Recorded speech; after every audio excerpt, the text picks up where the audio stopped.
Hello, hello. Does that sound like come out wherever you are, and see the young lady who fell from a star? You didn't know you were going to get the Wizard of Oz, Ethan edition. It's very exciting. It's better than the Sphere in Vegas. Welcome, welcome. It is Tuesday night. It is Community Conversations. My name is Ethan. It is September 16th, Tuesday, September 16th, 7:01 p.m. on the East Coast of the U.S. If you're just joining us, welcome, welcome, welcome. Please let me know you're here. You can say hi and where you're from if you're new to the stream. We usually get started in a couple minutes, let people get in and get situated.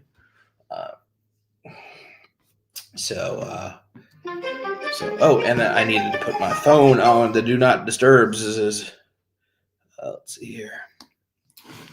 All right. How's everyone doing tonight? Just pull up.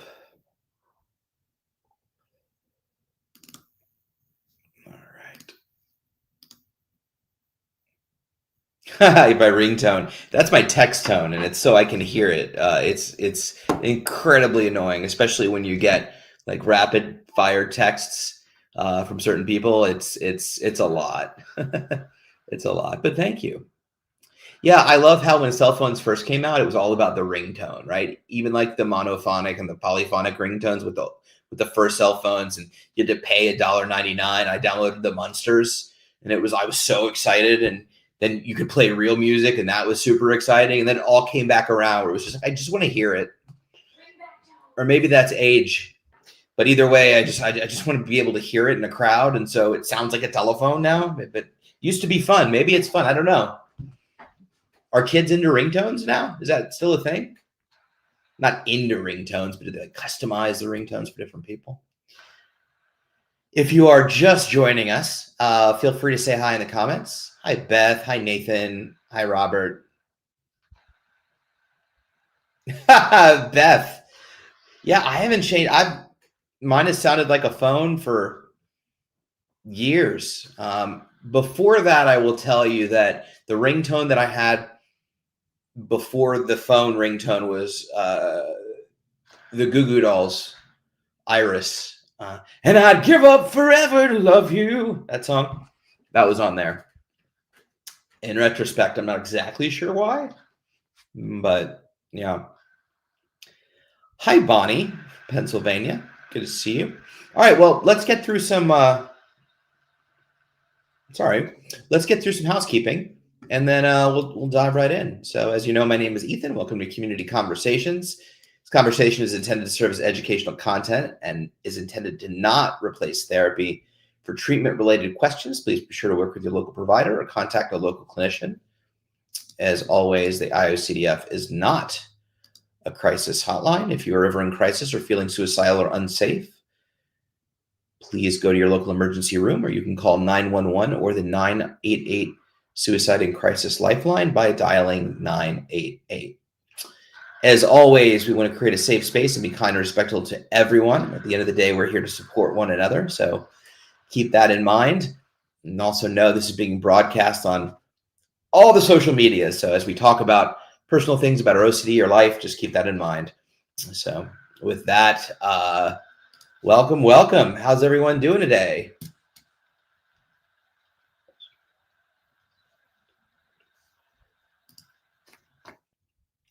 Hi, Jenna. POTS, I don't know what it stands for. Post something tachycardia syndrome. It's related to the heart and heart racing, and it has some fairly unfun symptoms associated with it. Yeah, that, Beth. And so I know a few people that have POTS, and it's not particularly fun, but also they live normal, healthy lives. So, Beth, I'm so sorry you're having a rough day today.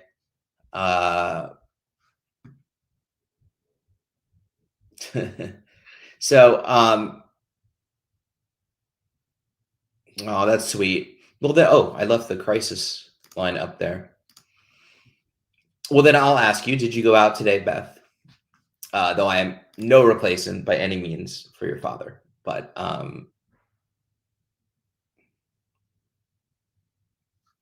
Hi, Stacy. Thank you. Thank you. Good to be here. I know this is disgusting. I'm sorry.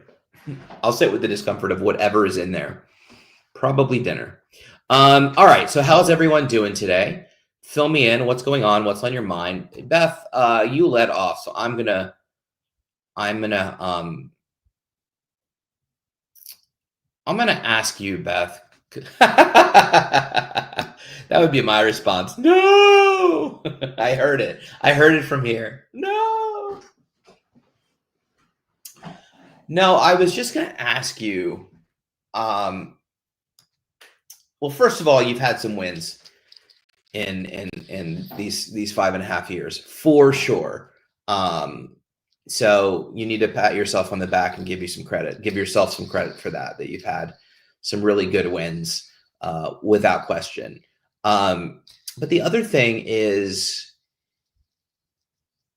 with what you wrote, it just really grabbed me. When you wrote, I can't understand people who aren't afraid to get long COVID. And it was just, I don't know, it just struck me in the sense that, if you don't mind, that's great. Yeah, that's a great question. I think I'm afraid of a lot of things, Beth. I think that that's a real possibility, as is so many different things that could probably kill me, or make me really sick, and I think that in your case, and validly so, OCD latched on to COVID. It was a horrendous time. It was, Hey, Nathan. Oh, that's awesome. I love that. We'll talk about that, Nathan. But it was a horrendous time. It was a pandemic. Most of us have never lived through something like that, right? So it makes sense that OCD would just latch right onto it. And it is it's gross. It's a lot like the flu. It can be a lot worse, or not that bad. It just depends. But like any other like illness, let's say, right? There's RSV, there's the flu, there's 1,000 other things that we can catch that would make our life really, really difficult. There's 1,000 other things that can happen to us to make our lives really, really difficult. I mean, I don't remember if I talked about this on the last stream, but I was giving my cats water, and there was like a little drop on the hardwood floor, and I slipped and I twisted my knee, and I could barely walk. I was on crutches for like a week and a half, and it ended up being a sprain and getting better.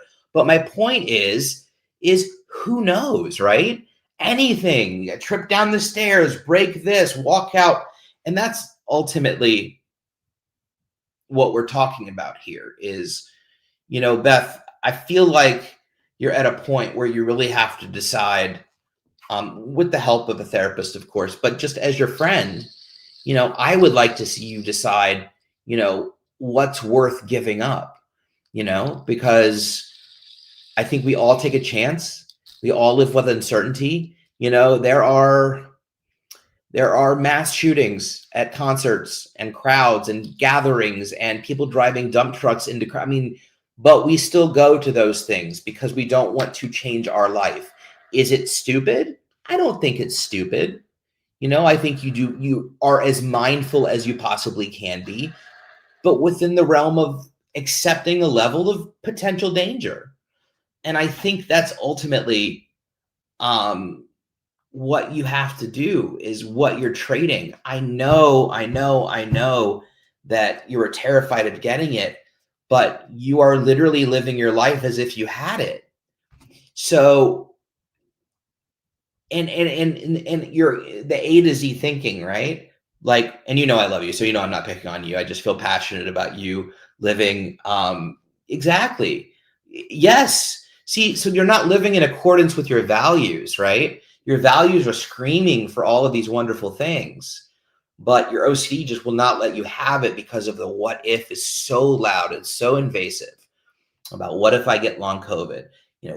First of all, you don't even know that you'll get COVID, right?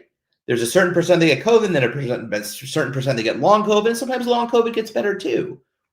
So there's all of these things that have to happen to create the scenario that you're afraid of. And there's no guarantee There's no guarantee or certainty that those things are going to happen. I know, I know you get it. I just want you to hear it though again, because at a certain point, you just got to say F it. You really do. You got to say F it. Be willing to get the COVID. Be willing to get the long COVID. I think the most important thing is the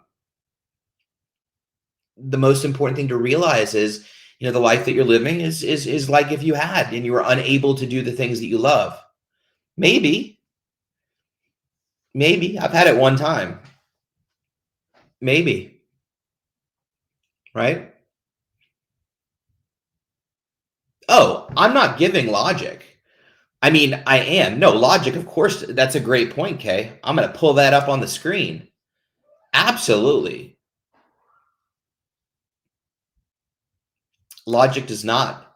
That's why identifying logic doesn't help OCD. But recognizing the truth and reality is helpful. Also, we're not going to constantly remind Beth, in this case that, well, you're probably not. You probably won't. Hear all the things. That's why I was just talking about accepting the uncertainty that you might. But the reality is living the life that and you just said, living in your bedroom all the time. Well, that's what you would be doing if you had any number of other illnesses, right? So the point is, we don't know. So we are going to take a chance. I want you to take a chance, Beth, more than anybody. I really do. And I know Katie does too. And so many, it's why we love to point you out every now and again. We really believe in you and what you can do. You're an awesome human being. And we have a lot of love for you. And we believe in your strength and know that it's not just a decision. Nobody's, expecting you to be like, okay, screw this. And just, right. You'll work with somebody and little by little, but we know you can do it. And I think it's worth it because you don't have long COVID right now. And so you shouldn't be living like you do. So exactly, Stacy, little steps. Right. What happens if you cross the street and get hit by a car? What happens if you get hit by a stray bullet? What if you catch something else? I mean, there is danger and risk to living life, to being alive, right? But we are going to accept that in order to follow our values. And if and when we have to cross a bridge that is X or long COVID or even COVID, we will trust that we can deal with that. And in the meantime, we are not going to live our lives preventing it, because ultimately that just makes your world teeny, teeny, tiny, which you already know. Yeah, Stacy, definitely heartbreaking. I can tell you, just like Ethan, you can break the cycle. I love that. Yeah. And Beth knows. You can, Beth. This is a scary narrative in your brain. And yes, long COVID exists, 100%, like 1,000 other fears. And I'm not minimizing. I'm simply saying OCD is OCD is OCD. And we really believe you can do this. And you've done things. I remember when you went to get your driver's license, it may have been a little messy, but you did it, right? There's times where you've gone and you've done things. Nobody's asking you to go out into a hospital and deep breathe for an hour, go out with a hazmat suit at first, wear 3 masks, whatever you have to do. It is a new world. I'm not saying to ignore the reality of the situation, but the reality is not OCD. OCD is real, but what it's telling you isn't true. So it's just playing on your fears. Hi, Vivita. Good to see you. I was scrolling back. Oh, Nathan, going to start here. I'm so excited, Nathan. Do you have any questions about ERP as you dive in? Aw, I love that. All right, game night. Start there. Go to Stacy's for game night. We're all coming. I'll bring the little pizza burgers, pizza rolls, bagel bites. That's what I was thinking. Do they still have bagel bites? Do people eat them? Yeah, Nathan, if you have questions, Katie also hosts an ERP 101 live stream. And of course, you can ask. But if you have any questions around ERP or what it's like doing it or starting out or expectations going into it, happy to support you in any way we can. And I know a lot of folks here have done it as well. So they're happy to support as well. So with that, who's got questions or topics? Is there a topic you want me to talk on? Do you have questions that you want me to answer? A little of both. Totally open. The hour is yours. Let's see here. Doo-doo.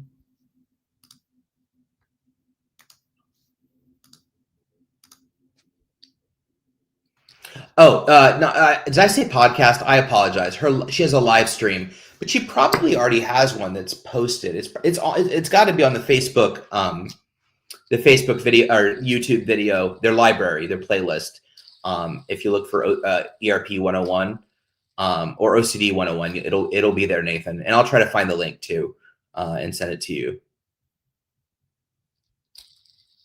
Oh, it is fascinating. Oh, Bonnie, yes, of course. Ask your question. Ask away. Cash in the house is about to get loud in here.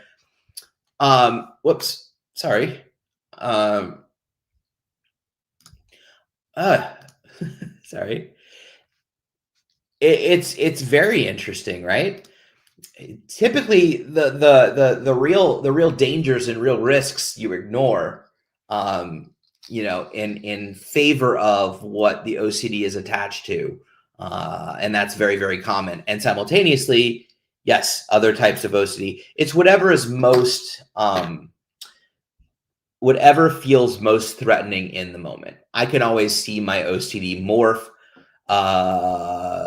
For instance, I was getting tests for my liver, and I talked about that. Or maybe I wasn't that specific, but last I saw you, I was at a doctor's appointment and got a bunch of rough information, and it was really triggering, and I didn't want to come on because I was just upset.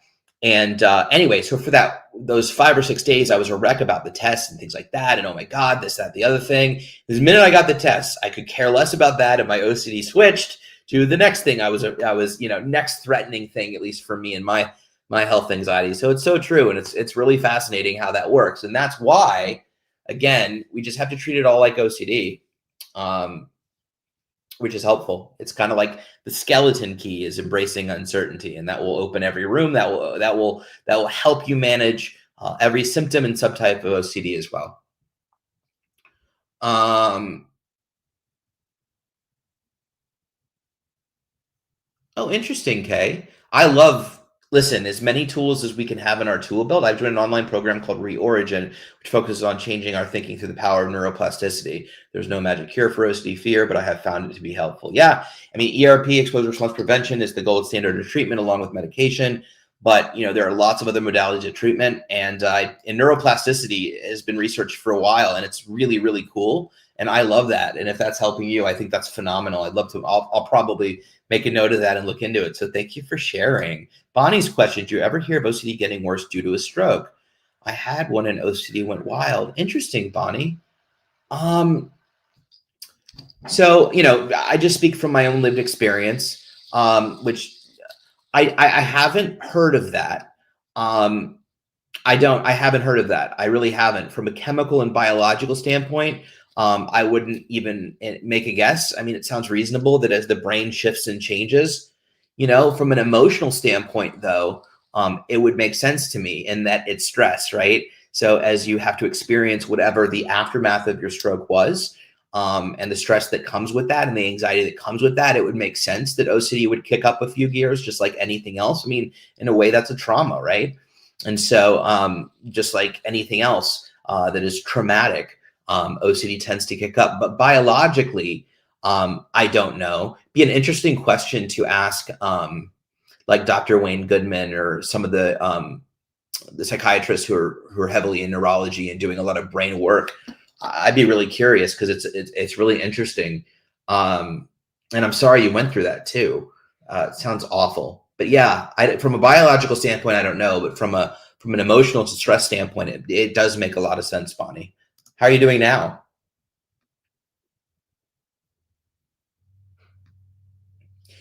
Cash, I don't want you to necessarily behave because then it's not nearly as exciting. Split the difference, between getting booted and just like this. All right, Vivita, how can I deal with my family noticing my flare-ups, or when I'm getting a bit down, I find it so embarrassing and feel like I'm worrying them even more. I don't know what to say to them exactly.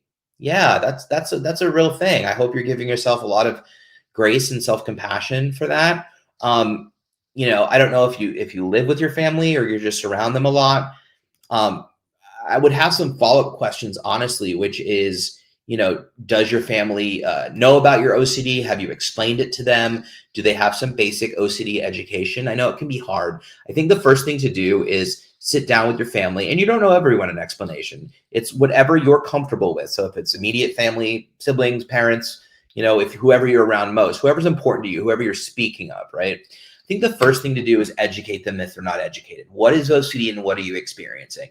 And the best way to educate them is find a piece of content that you like, whether it's an article or a video, whether it's on the IOCDF website or otherwise. A lot of people that don't know about OCD, family members especially, really respond to either articles in newspapers or celebrity stories, but that's authentic, that's legit OCD, right? Not Khloe Kardashian. No offense, Chloe. I know you're watching. I know you watch every week. You just don't comment. We love you having here, but I wish you'd use your platform for good. Just saying. Um, but I think the first thing is giving them an understanding, and I would do that with them when you're not triggered, right? Because we just have a lot more objectivity. We're a bit calmer. The anxiety is a bit lower. We're not so panicked, right? And then once they have an understanding, and recognize that it is a real disease, it is a real disorder, it really impacts your life day to day. This is how it manifests. This is what I go through. These are the things that I think. And while I don't, want you to reassure me, I also want you to better understand what I'm going through, and so forth and so on. So from there, honestly, it is not your job to manage their feelings, frustrations, discomfort. Right? You can explain so you feel like they have a better understanding, but ultimately you can't control how they feel. So if they feel bad, you can tell them I'm doing okay. I'm just doing the best I can. And I may have, I'm struggling right now, but I got this. Right. And just if you can be okay with me being not okay, then we'll be good. Communicate, set boundaries and expectations and things like that. But keep in mind is our goal is to not make people feel better. In those moments, we can educate them. We can help them understand. We hope they want to be compassionate and kind. And we know that it's a very difficult thing to see someone struggling with OCD, someone that you love and care about. So of course, that's going to be upsetting or angering or any one of these different things. But I want to take the responsibility off of you of being responsible for how they're feeling when you're struggling, right? So we educate, do that when you're in a calmer space. Use tools, use language from the IOCDF website, articles, videos, things like that, and then see how they respond. A lot of family members are really supportive. Other times we've heard lots of stories, and I know a lot of people whose family isn't supportive, and that's really crappy, and we hate that too. But start there, and hopefully, Vivita, things will become a little bit easier. But also give yourself a lot of compassion and a lot of grace. You have a disease, you have a disorder, like we all do, right? So, if somebody has MS and they're struggling to walk one day or 2 days or a week, right? And they live at home and their family has to help out more, are they going to feel horribly guilty? Maybe, but we would say you have a disease. It's not your fault. And this is exactly the same thing, right? It's treatable for sure, but there are rough patches as well. So I would start there, Vivita. But if you have any follow-up questions or if you've already talked to your folks or have any other questions, just ask me. Beth, I was thinking about this. We've all seen a car accident while driving, but I never thought, oh my God, that could be me. I don't want to be in a car anymore. So there's that. It didn't keep me from being in a car. You know what? I think it really so here I had an interesting analogy, Beth, which was when the media, right? Then when COVID hit, they reported it. But for a solid year, if not 2 years, it was constant. I thought to myself, could you imagine if in the same way they reported COVID, they reported every time a car accident happened? Every time. Oh, there's this many car accidents in this city. It's on the rise, blah, blah, blah, blah, blah. And this city just had this many car accidents. And now we're seeing this many car accidents in this city. And in this day alone, there's been 300 car accidents and this many mortality. I would stop driving, right? I think it was absolutely blasted into our heads. We consumed so much of it. We didn't understand. We didn't know. right? That's understandable. But I just think we consume so much of this stuff in such an intense and concentrated dosages. Yeah, freaked us out. Absolutely. I guarantee you if they reported on anything else the way they reported about COVID, I would be terrified of it, you know? So I think that's valid. But I also think the media, definitely exacerbated because it was just 24/7 all the time. Now, COVID's still around. There's a new strain this summer. I know a few people that got it. It's nasty, right? There's no news about it. I've been watching the news. There's nothing on it, right? So anyway, so I love that point. I had the same thinking, Beth, and I was pretty certain that if they reported, I'd be really nervous to get in a car.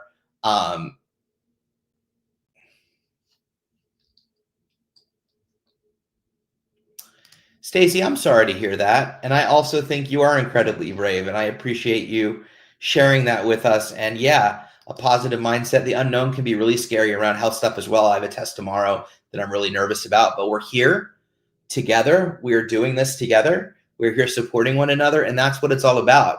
It's about following our values. And it's not about the next hour. It's about this hour. And this hour, we are choosing to all be together. We are choosing to talk about our stuff and support each other and have community.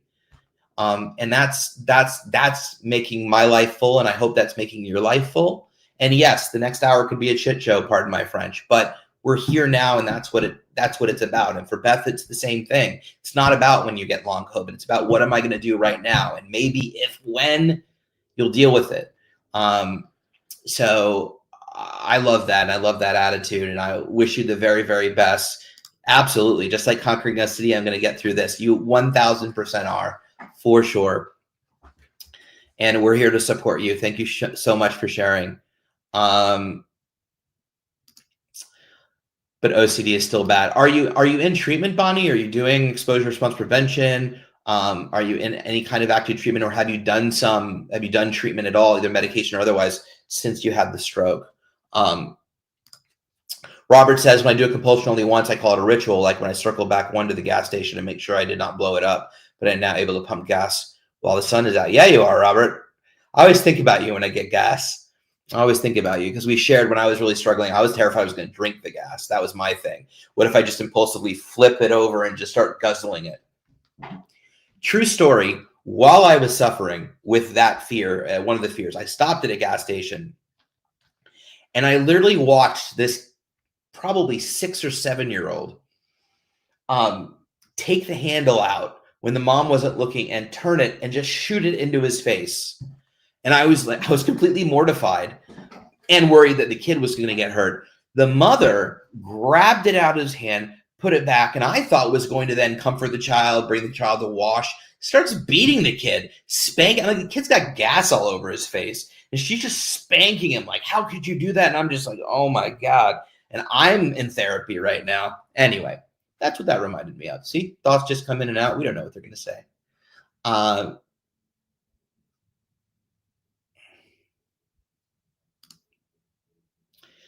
It's supposed to be. Yeah. And I know you may not have meant it that way, Kay. You may have meant from some other perspective, but that is the point of exposure and response prevention. It is very triggering. The goal is to bring OCD out, make it come out of its hiding spot so you can get close to it and then give it a few good kicks in the face. My arm hurts, so I'm just massaging it. But that's the goal. And just like any other treatment, that's really effective, it gets worse before it gets better. Chemo makes you extremely sick, of course, before, it really starts improving your cancer. ERP is the same way, and that doesn't sound fun. Why would you want to engage in a treatment that makes it harder before it gets easier? But you have to draw it out. You have to go get OCD kicking and loud and screaming so you can then not do what it wants, right? So, and you may have meant from a different perspective, from a trauma perspective, PTSD, some other way that was triggering.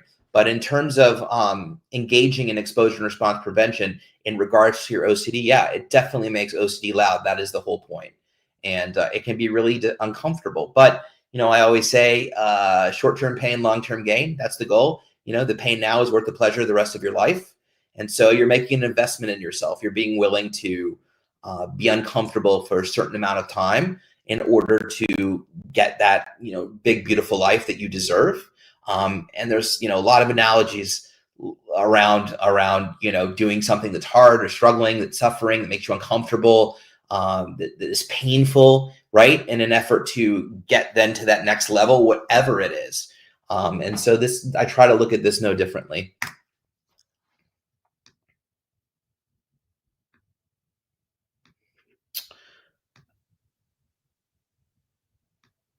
Let's see here. Oh, Katie in the house. Hello, wife. Oh, I'm so glad. You're so welcome.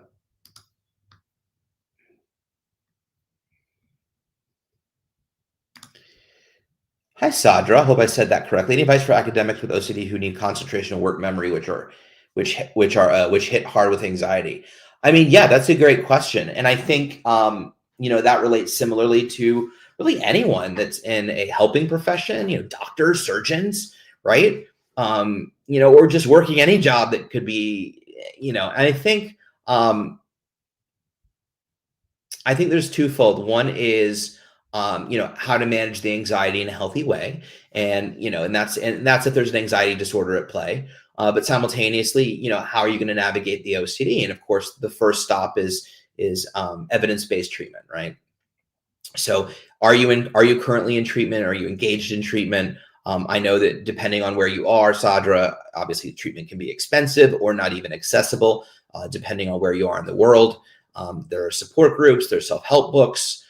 There's a lot of good content out there. It doesn't make it easy. I'm not in any way minimizing, but the first thing is we want to do is look for clinical support, and exposure response prevention would be the first stop for that. In doing that, over time, your anxiety will be reduced. There are things you can do in the short term to mitigate some of it, but it isn't a long-term solution. The long-term solution is the treatment, whether it's ERP or acceptance commitment therapy or ICBT or medication or combination of all three or four. Or there's lots of different options out there, and hopefully they're getting better and better. But in terms of that, you can do things like meditate. I'm not suggesting meditation is a treatment for OCD. It is not. Yoga is not a treatment for OCD. But meditation is helpful for focus. Really having a good sleep hygiene and getting good sleep is really helpful for focus and concentration, and for navigating OCD as well. Right. So there's things that you can implement. Exercise, which is something that I refuse to do for some reason, is really, really good for focus and memory and reducing anxiety and helping manage OCD as well. Katie can talk a lot about exercising. So there's lots of things you can integrate into your life that would help with the anxiety in and of itself, although the goal is not to get rid of the anxiety, it's to exist with it. And in doing that, the anxiety will subside. But if the anxiety obviously is brought on by OCD, then the goal is to treat the root cause, which is the OCD, and therefore some of the modalities of treatment that I suggested. So that would be my advice. But if you have any follow-up questions, let me know. Oh, and thank you, Stacy. I'll take that. So AKG wrote, hi, a bit late to the stream. Beth, I read your comments. Let me say I lost my dad last Monday in the nursing home while I had COVID, but my sister and I do not consider it dying of COVID. Okay, I was just looking for his follow-up because he get cut off. Of course, my crazy OCD would not let me visit him in nursing homes because of serious contamination OCD, but I was never afraid of getting COVID, just afraid of hospitals and germs. Thank you for sharing that. I'm so sorry to hear about your loss, and my deepest condolences to you and your family. That's awful, and I'm just so sorry to hear that. And thank you for showing up. Hoping you can find some peace and some blessings and prayers and good thoughts and support in this space. And you may have asked further questions, but if you do, please, if you haven't, please feel free to ask. And thank you for sharing that. I'm sure that helps in some way. You're very brave to turn that very new pain into support for others. So thank you so much for that.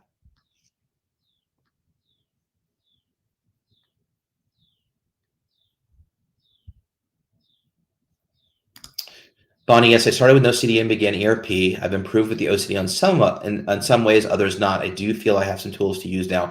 Oh, that's awesome, Bonnie. I love hearing that, and I think that should be so hopeful. I feel the same. I feel confident in just reading that statement. It's a marathon, not a sprint. I always say that, right? So, the goal is baby steps over a longer period of time.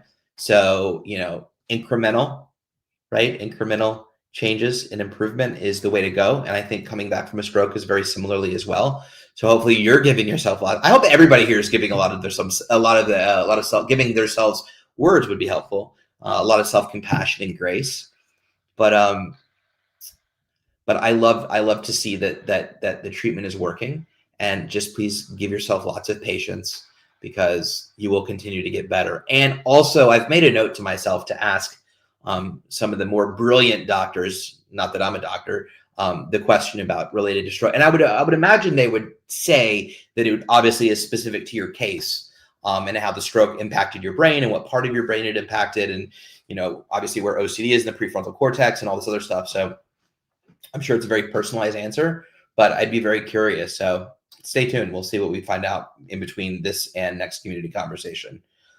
Are you massaging your arm with a stick with the ick fidget? I am, in fact, massaging my arm with a stick with the ick fidget. If you don't know what that is, go to the App Store or Google Play, download the app, Stick with the Ick.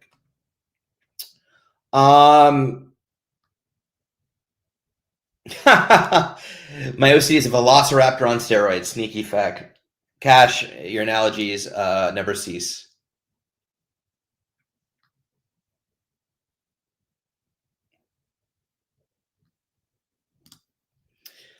Nathan asked, do they know why OCD affects some people do academically but not others? Yeah, for sure. Well, I mean, they meaning I think it's dependent on your symptom and subtype, and also if you have other comorbidities. So, for instance, I did really, really well in school, and my wife did really, really well in school. We both had OCD, and my OCD was really prominent in high school. In fact, I switched schools a couple of times because my OCD was so severe, and I found a school that I really thrived in.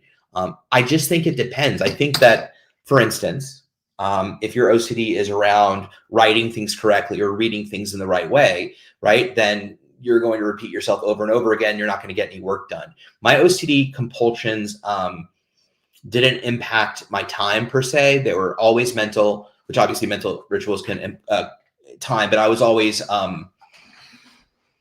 it wasn't around work and school and perfectionism and things like that. I think there were elements of that, but for me, it didn't impact my schooling, and for lots of folks, it doesn't. On the other hand, other symptoms and subtypes can either be school specific or just make you ruminate so hard that you're not paying attention at all. So, and that's true with the job or life or anything else, but ultimately that's how OCD affects some and not the other. Some of the others, for instance, if your OCD only revolves around contamination at your bathroom at home, then you're going to go to school just fine, right? But like I said, there's OCD subtypes where you have to read the sentence perfectly until you get that feeling, and then you can't move on. So of course, it takes you hours to read one sentence, and that's going to impact your work or your schooling or anything like that.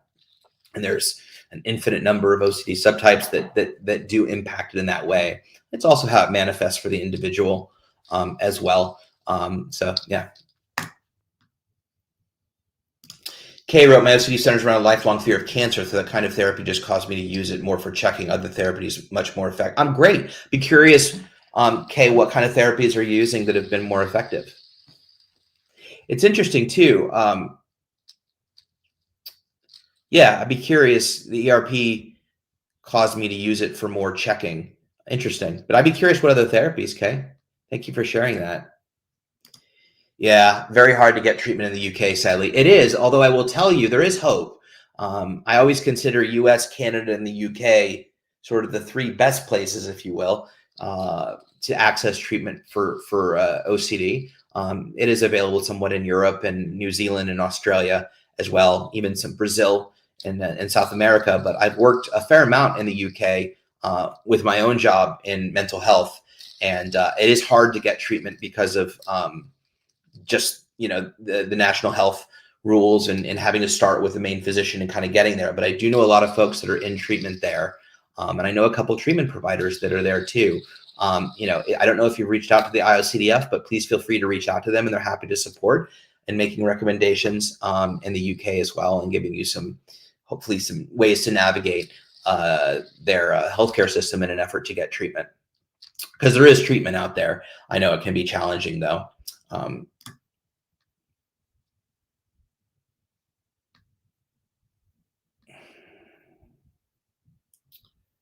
All right, I'll take that, Beth. Katie and I are a power couple. She's the power. I just make up the couple part. um, Phyllis nailed it. It is easy to get in America either. That is very true, Phyllis. It isn't easy to get it in America. And then, if you're in the Middle East or India or even parts of Asia, it's nearly virtually impossible. And in Africa, it's impossible, right? There's like dribs and drabs, and then when you're in countries where OCD is so stigmatizing that if you even mention mental health or mental illness, the government could put you in jail, or they could, put you in a psychiatric hospital, or even worse. I've talked to individuals that, would be cast from their homes and be shunned away because of their religious belief. I mean, it gets pretty dark really quickly when you sort of leave the Western side. And we're working very hard at the IOCDF. I don't work at the IOCDF, but the IOCDF is working. I'm not going to take credit for them. The IOCDF is working very, very hard to continue to build international routes to provide individuals and clinicians with the necessary education that they need to continue to offer treatment in those areas where there isn't any. It's going to take a lot of time, but I think we're doing good work. I really do. Yes. And Beth, like, start by going to a park.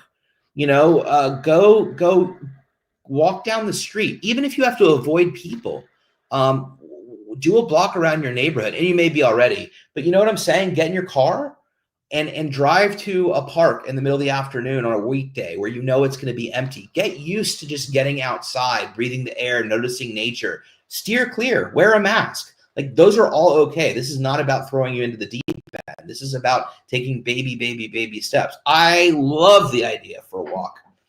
I would love that. So I think that's a great goal. In fact, you should, and then you should tell us about it the next time we are online. Good idea. I think you agreed to that. Thank you for agreeing. I think that's a good idea. OCD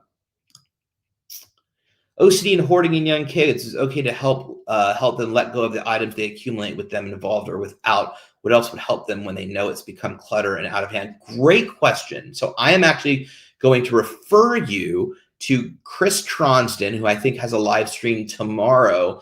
I'll need to check that. I don't know if Katie's still on, but can you tell me if Chris is on a live stream or if anybody's watching? I haven't looked at the schedule. I can answer it sort of. I'm not as well versed in hoarding as most, but Chris is our resident all experts, and Liz McAbell as well. And I think they would do a much better job of answering that question than I would. So I apologize. I can't give you as detailed an answer as otherwise. But as always, I would recommend working with a treatment provider or contacting a local clinician in your area that specializes in hoarding in kids, and sort of follow what they recommend as well. You're welcome, AK. You're welcome. Lurk away, man. Lurk away, or woman, or lurk away. Yeah, don't mind me. I'm just, but I'm glad you said hello. You don't need to. For those of you that are just watching, I just love that you're here. You don't have to comment. I'm sure there's people on here that I've never met before. If you just show up and you're here with us to listen, and that is just as much a part of the community as everyone else. So we're just grateful to have you, and hope that you come back.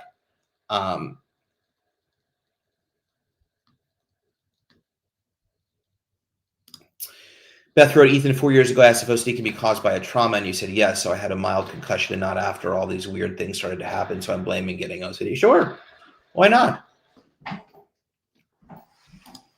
I'm sorry you had a concussion. That sucks. Here we go. Phyllis said, I did well in school. School was a lot easier in prehistory, though. Not as much knowledge back then. Listen, Phyllis, that was funny, but I don't buy it. My perfectionism made me a great student, but wrecked my life in general because I couldn't stop studying. Yeah, that can happen. And I'm sorry, Rob. Yeah, make no mistake. This is a good segue in a way, is that, like, I think we still come across individuals that suggest that, here are the good things about OCD. Here's what OCD helped me with. We hear a lot in sports, actually, about individuals who say, like, well, I was obsessed with working out. I was obsessed with being the best. I wasn't the most talented, but I was always there the earliest, working out till the latest, and that made me what I am or who I am. And what I will always say to that is no. I respect, I validate those feelings and belief, but the reality is in no way is a mental illness making you better at anything. It's hurting you in whatever ways. And if you're good at anything, it's because of you are good at that thing. And if anything, OCD is holding you back. And that has become more and more as people like, why am I blanking tonight? I'll be honest with you. I had a crazy trauma therapy session today, which is not OCD specific, but I've been honest about being in trauma therapy. I had like one of those therapy sessions that you see in the movies where people go like, oh my God, that's it. I had that session today. I've never in my life had that session, but I did today. I also did a lot of crying because it was intense. And so I'm a little muddy. So thank you for bearing with me. But a bunch of athletes in the football area, Zane Gonzalez, gosh, who was our Illumination Award winner with the IOCDF, and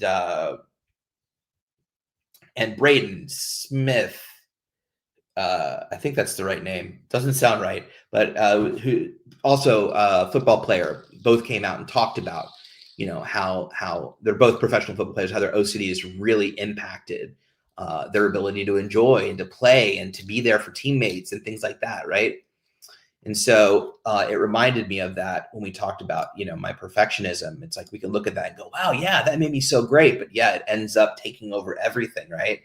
And who knows if you may have been a great student without it as well. So I always think that's interesting and important to put out. But we're special as human beings. Your ability to. I had this argument with somebody in the community all the time, and I respect them. They're very smart and they write. And they always talk about like sort of the upside of OCD and like there's always a gift side to it. I believe, this is just my opinion, you can agree or disagree with it.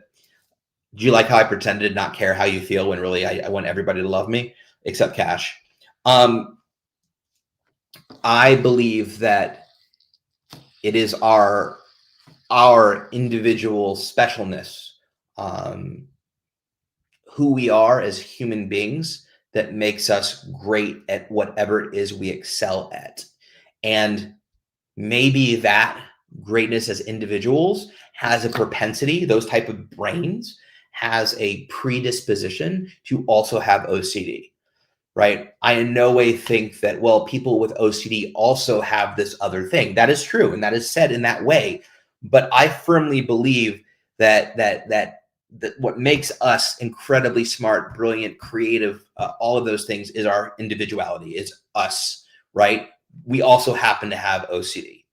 And maybe there's a connection there and maybe there isn't. I genuinely don't know, except that research has shown that, individuals with OCD are genuinely very smart and talented and a vivid imagination. You have to have this thing, right?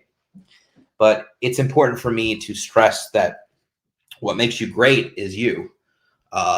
Your OCD, not so much, right? What makes you special is you.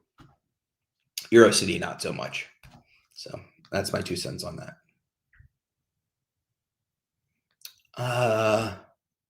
Let's see here. Oh, here we go.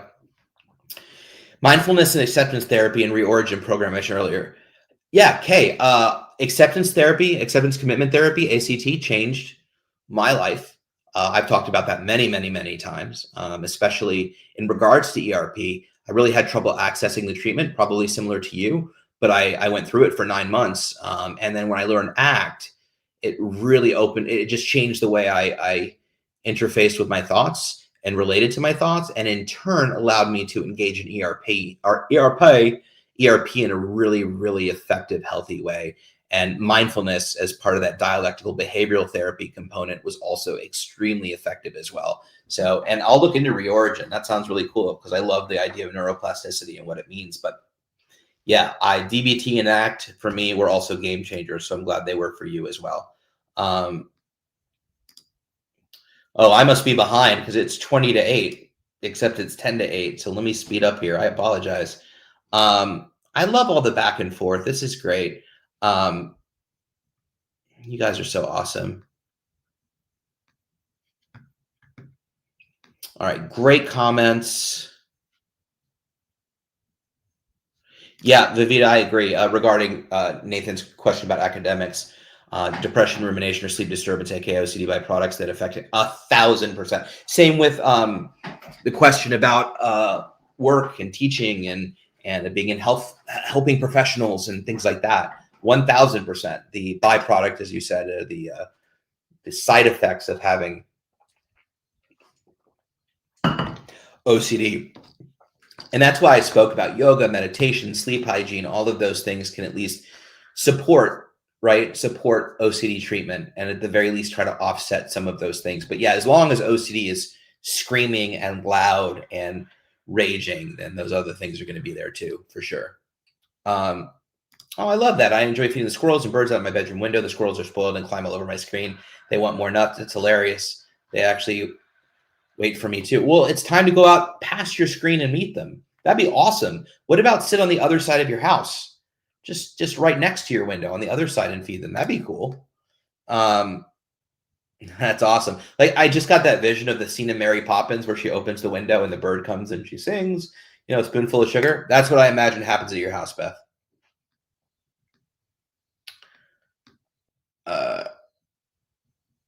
Aw.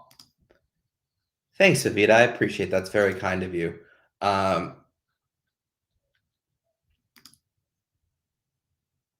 Yeah, absolutely.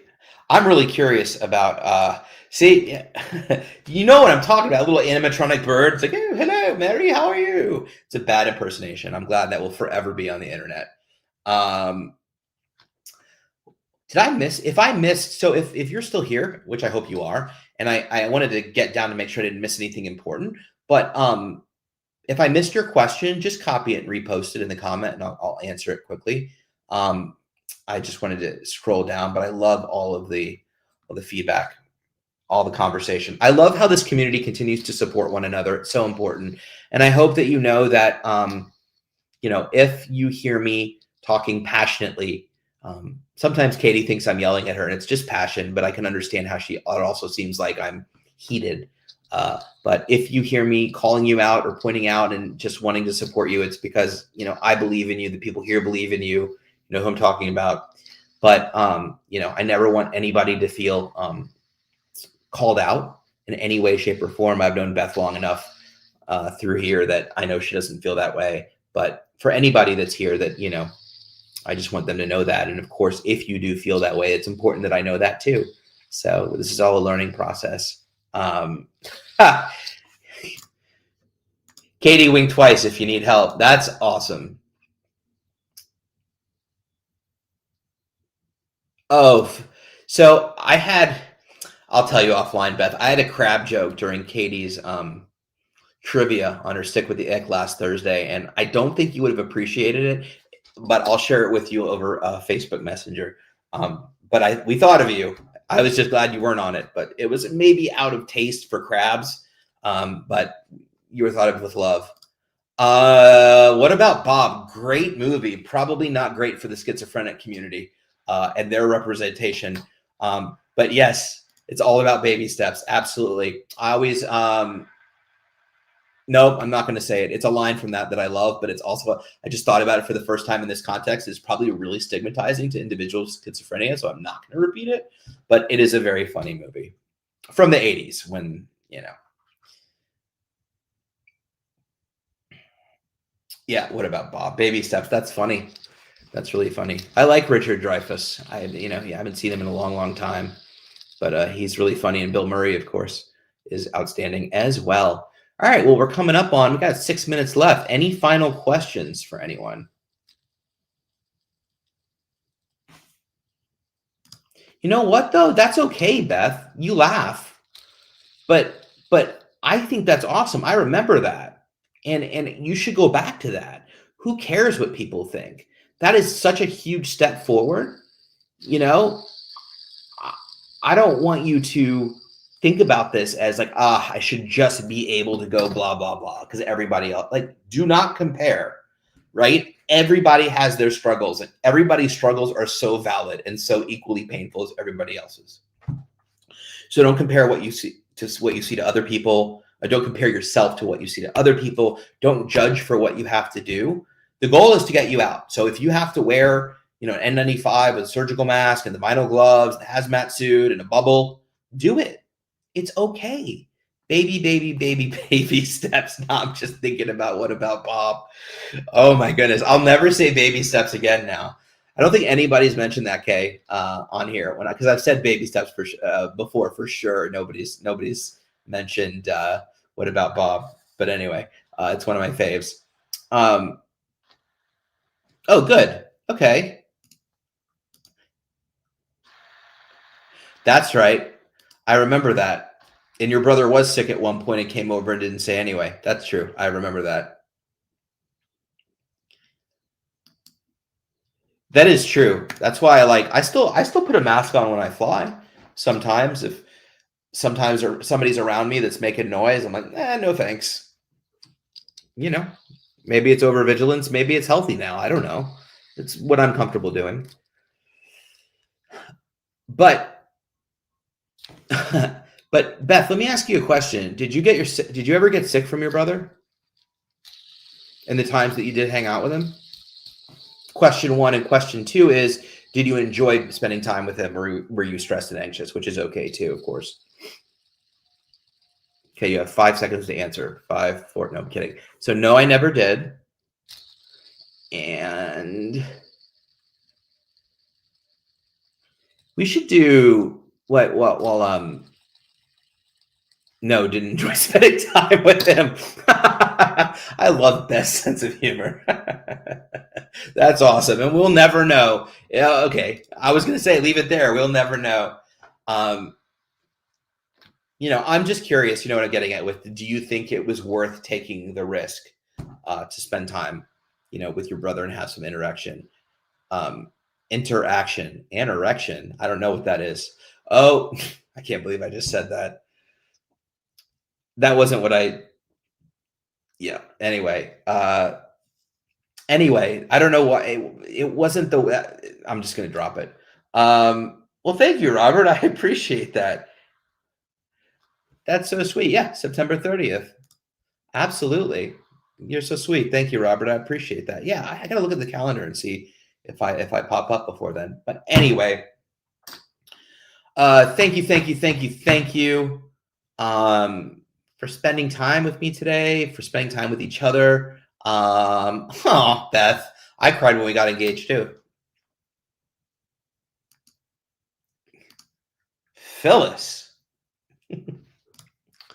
I blushed too on that statement. But thank you for spending your evening with us. The hour always goes quick. Give yourself a pat on the back for being here, whether you commented, whether you didn't comment, whether you just lurked like AK. It's okay. I'm just glad you're here, and we'll keep doing this thing in baby steps. So with that, thank you to the IOCDF for hosting as always. Thank you all, most importantly, for being here and supporting yourself and one another. You're doing yourself a huge favor. Nathan, it was nice to hear from you too. That's great. I love it. And good luck in treatment. I look forward to hearing how ERP goes for you, if you don't mind sharing, if you're comfortable sharing. So with that, tomorrow, Wednesday, I didn't see anybody put up on the schedule, but usually there's something at 12 p.m. I'm out of the loop, but it'll either be Chris or Liz or something going on at 12 p.m. on all the social medias. Always keep in mind, this is a donor-supported organization. So if you feel like giving back, you can head to the ISCDF website and donate. There we go. Also, as I spoke about earlier, if you want to find resources and help, whether it's direction and treatment or speaking to family members and helping educate others in your family and friends about OCD, there's good stuff at iocdf.org. And finally, of course, like and subscribe to all the social media channels so you can get alerted when we come here and we go live.